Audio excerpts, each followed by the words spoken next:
Artigo 771.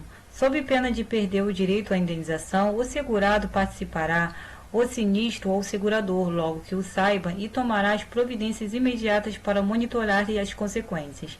Parágrafo único. Correm à conta do segurador, até o limite fixado no contrato, as despesas de salvamento consequente ao sinistro. Artigo 772. A mora do segurado em pagar o sinistro obriga a atualização monetária da indenização devida segundo índices oficiais regularmente estabelecidos, sem prejuízo dos juros moratórios.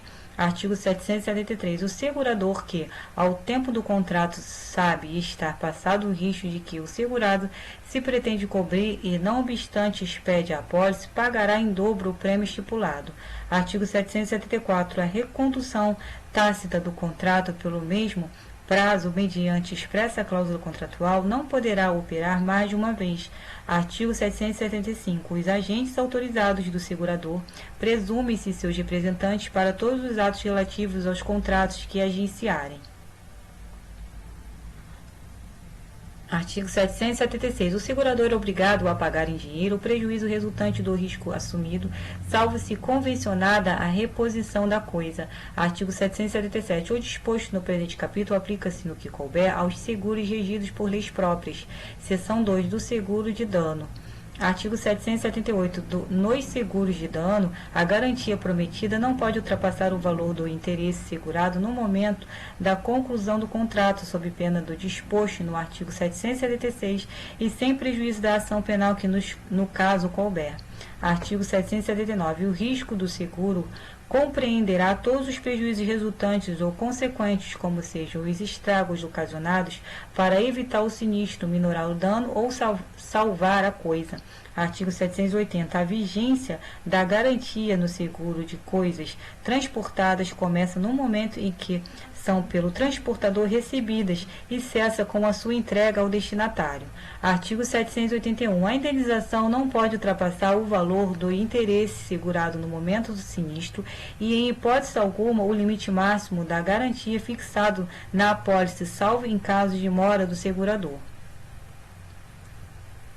Artigo 782. O segurado que, na vigência do contrato, pretender obter novo seguro sobre o mesmo interesse e contra o mesmo risco junto a outro segurador, deve previamente comunicar sua intenção por escrito ao primeiro, indicando a soma por que pretende assegurar-se a fim de comprovar a obediência no disposto no artigo 778. Artigo 783. Salvo exposição em contrário, o seguro de um interesse por menos que valha acarreta a redução proporcional da indenização, no caso de sinistro parcial.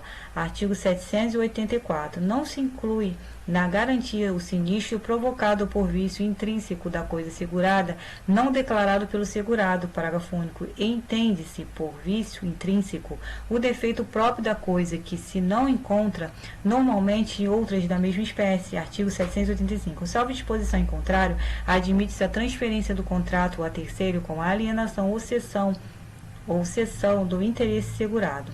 Para o primeiro, se um instrumento contratual é nominativo, a transferência só produz efeitos em relação ao segurador, mediante aviso escrito ou assinado pelo cedente e pelo cessionário. Parágrafo 2º. A apólice ou o bilhete, a ordem, só se transfere por endosso em preto, datado e assinado pelo endossante e pelo endossatário. Artigo 786. Para a indenização, o segurador subroga-se nos limites do valor respectivo nos direitos e ações que competirem ao segurado contra o autor do dano. Parágrafo 1º. Salvo dolo, a subrogação não tem lugar se o dano foi causado pelo cônjuge do segurado, seus descendentes ou ascendentes, consanguíneos ou afins. Parágrafo 2º. É ineficaz qualquer ato do segurado que diminua ou extingua, sem prejuízo do segurador, os direitos a que se refere este artigo. Artigo 787. No seguro de responsabilidade civil, o segurador garante o pagamento de perdas e danos devidos pelo segurado a terceiro. Parágrafo 1º. Tão logo saiba o segurado das consequências de ato seu suscetível de lhes acarretar a responsabilidade incluída na garantia, comunicará o fato ao segurador.